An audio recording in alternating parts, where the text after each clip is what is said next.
Hello friends. UP scholarship में बहुत सारी चीजें अब ऐसी आ रही है जिस पर तो विश्वास हो ही नहीं सकता। अभी से ही जो है फंड्स नॉट अवेलेबल वाला जो है आना स्टार्ट हो चुका है।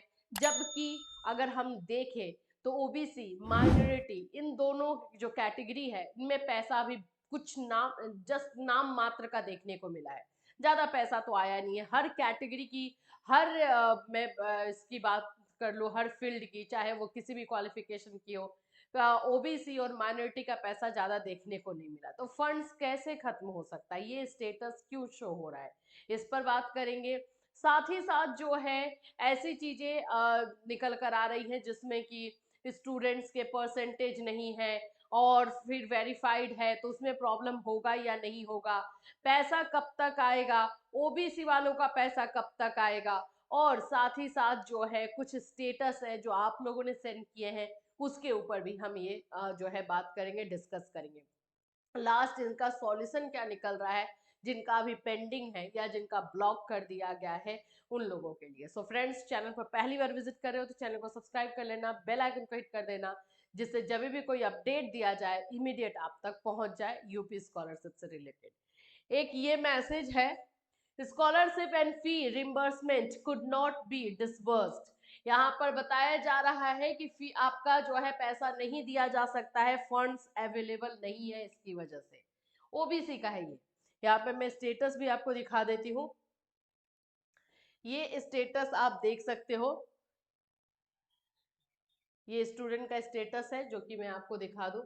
पूरी क्लियर तौर पे जो है ये स्टेटस आप देख सकते हो। यहाँ पर scholarship and fees reimbursement could not be disbursed due to funds not available, ये क्लियर तौर पे जो है लिखा जा रहा है। तो क्या सही में पैसा जो है खत्म हो गया है और इसकी वजह से ऐसा आ रहा है? और ये बच्चा जो है ओबीसी का बच्चा है, ओबीसी का जो है पैसा नहीं आ रहा है। अगर हम देखें तो ओबीसी और माइनॉरिटी का पैसा तो आया ही नहीं है अभी, तो अभी ये स्टेटस क्यों शो हो रहा है? तो देखिए, ये स्टेटस जो है अभी आप लोगों का फाइनल स्टेटस नहीं है। ये सारा स्टेटस आप लोगों का 31 मार्च के बाद आता है। ये अभी वही बोलेंगे, टेक्निकल ग्लिच बोलिए, टेक्निकल इश्यू बोलिए, उसकी वजह से आया है। ये जिनका भी है वो जल्दी से जल्दी ये वेरीफाइड फिर से होगा, फिर से इसमें चेंजेस आपको देखने को मिलेंगे और आप लोग का होगा।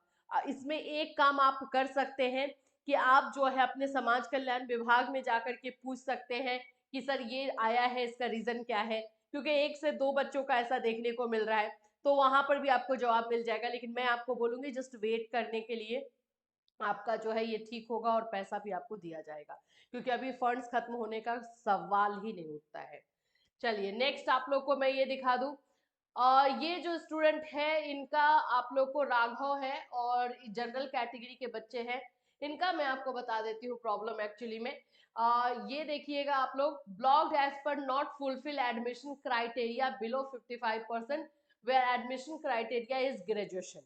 इनका कहना है, राघव आप सुन रहे होगे ये मैसेज, तो मैं आपको बता दूं, आप ये बोल रहे हो कि मेरा जो है 2023 वाले में आया था और अभी नहीं आया है। तो ये जिनको भी इस तरह के प्रॉब्लम्स आ रहे हैं ना 55% वाला, उन लोगों को बता दो, क्योंकि मेरे पास मैसेजेस एंड कॉल भी बहुत ज्यादा आता है। एक रूल ये बना गया है कि प्राइवेट इंस्टीट्यूशन से आपने अगर ग्रेजुएशन किया है, ठीक है, तो आपका जो है 55% या 55% से ज्यादा मार्क्स होने चाहिए। अब बच्चे बोलते हैं कि मैम हमने तो ग्रेजुएशन बेस पे भरा ही नहीं है फॉर्म, उससे कोई मैटर नहीं करता है। आप मास्टर बेसिस पे फॉर्म भर रहे हो ये मुझे पता है, आप लोग पीजी बेसिस पे भर रहे हो पता है, लेकिन ग्रेजुएशन वाला ये क्राइटेरिया, ये रूल जो है लिया जाता है, और ये रूल अगर आपका फुलफिल नहीं हो रहा है तो आपको पैसा नहीं दिया जाएगा। ये अकॉर्डिंग टू रूल है, और ऐसे करके इस बार बहुत सारे बच्चों को हटाया गया है। तो राघव आपका जो है, जो आपका मैंने दोनों स्टेटस लगाया हुआ है, आपका जो है पिछले साल का जो स्टेटस है ये रहा। इसमें आपने सॉरी वो वाला स्टेटस नहीं है, लेकिन आपने वो ये बोला है कि उसमें जो है आपका वेरीफाइड हो गया था। तो पिछले साल आपने जो है ग्रेजुएशन बेसिस पे फॉर्म नहीं फिल किया था। इस बार आपका जो जिस भी बेसिस पे आपने फॉर्म फिल किया है उसमें आपका ग्रेजुएशन का मार्क्स को ले रहा है, इसीलिए आपका 55% से कम दिखा रहा है। और 55% से कम रहेगा तो पैसा नहीं आएगा, ये रूल है एकदम, आप लोग मान लीजिए। मास्टर बेसिस पे भर लो या किसी भी बेसिस पे भर लो, अगर ग्रेजुएशन में 55% मार्क्स नहीं है तो नहीं लेगा, ये एकदम क्लियर है।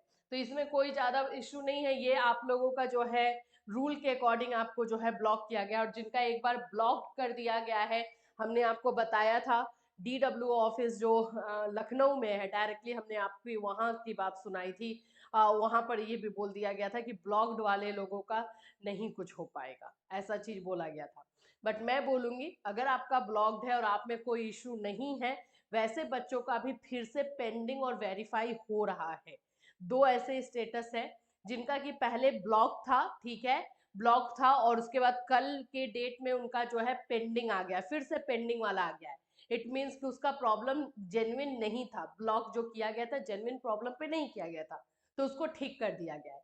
तो ये अपने आप होगा, इसके लिए आप सोचोगे हम कहाँ जाएं, समाज कल्याण जाएं, इस कॉलेज जाएं या लखनऊ जाएं, कुछ नहीं है। अगर आपका जेन्युइन प्रॉब्लम की वजह से नहीं किया गया है तो वो अपडेट अपने आप कर देगा, और जेन्युइन प्रॉब्लम की वजह से, जिस इस तरह के प्रॉब्लम की वजह से किया गया है, तो कुछ नहीं हो पाएगा।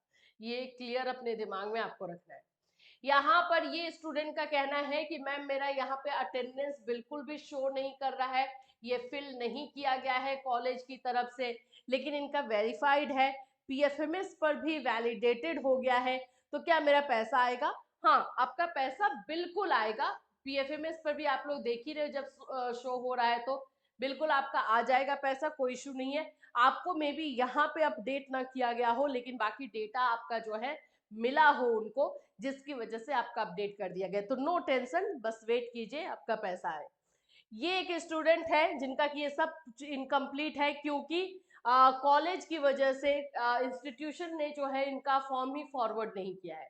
तो ऐसी प्रॉब्लम जिन भी स्टूडेंट की है, संदीप का है, OBC के है बच्चे, अगर इन ऐसी प्रॉब्लम जिस भी बच्चे की है कि इंस्टीट्यूशन ने, कॉलेज ने फॉरवर्ड नहीं किया है, तो आप लोगों को कल के वीडियो में भी मैंने बताया था कि आप लोग एक DM ऑफिस में एक लेटर दे दीजिए, एक कंप्लेंट डाल दीजिए, एक समाज कल्याण विभाग में कंप्लेंट डाल दीजिए कि हमारी क्या गलती है, गलती कॉलेज वाले ने की है, तो हम कहाँ से अब फीस ला करके भरेंगे अगर हमें स्कॉलरशिप ही नहीं मिलेगा।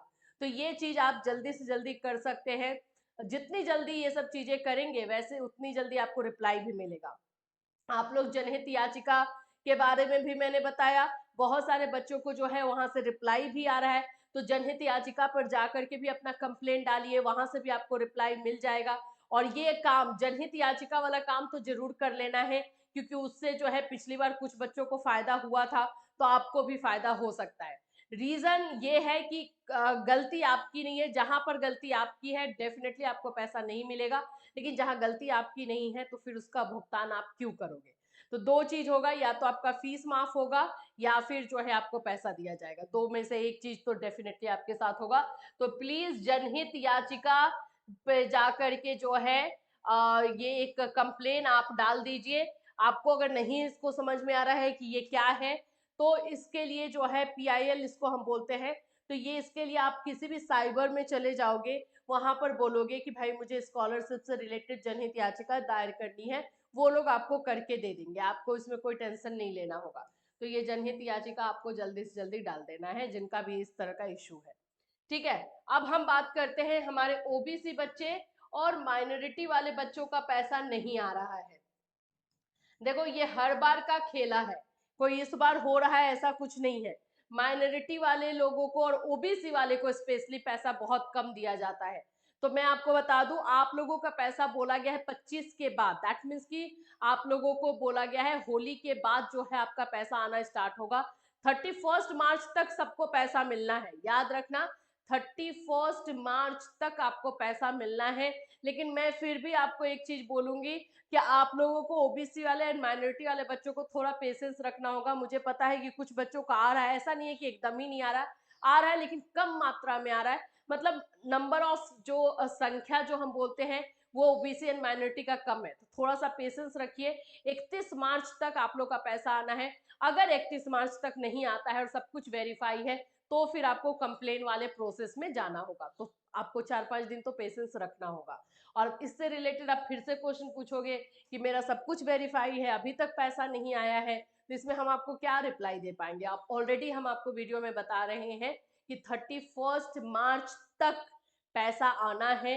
अभी डेट खत्म नहीं हुआ है, जैसा कि आप लोगों को लग रहा है कि डेट खत्म हो गया है, वैसा कुछ भी नहीं हुआ है, तो थोड़ा पेशेंस रखेंगे, ठीक है। कोई और अपडेट होगा डेफिनेटली हम बताएंगे। जिन जिन का पैसा आ रहा है वो भी हमें कमेंट करके बताते चलिए, ताकि दूसरे बच्चों को भी मोटिवेशन मिले। ओबीसी, माइनॉरिटी, जनरल, जिनका भी एससी एसटी बच्चों का जिनका पैसा आ रहा है वो जो है कमेंट करके बताइए। एससी एसटी बच्चों का सेकेंड इंस्टॉलमेंट भी आपको 31 मार्च तक आएगा, तो आपको उसमें टेंशन नहीं लेना है। डे बाय डे जो है सभी को आपको पैसा मिलते रहेगा, ठीक। चलिए, till then take care everyone.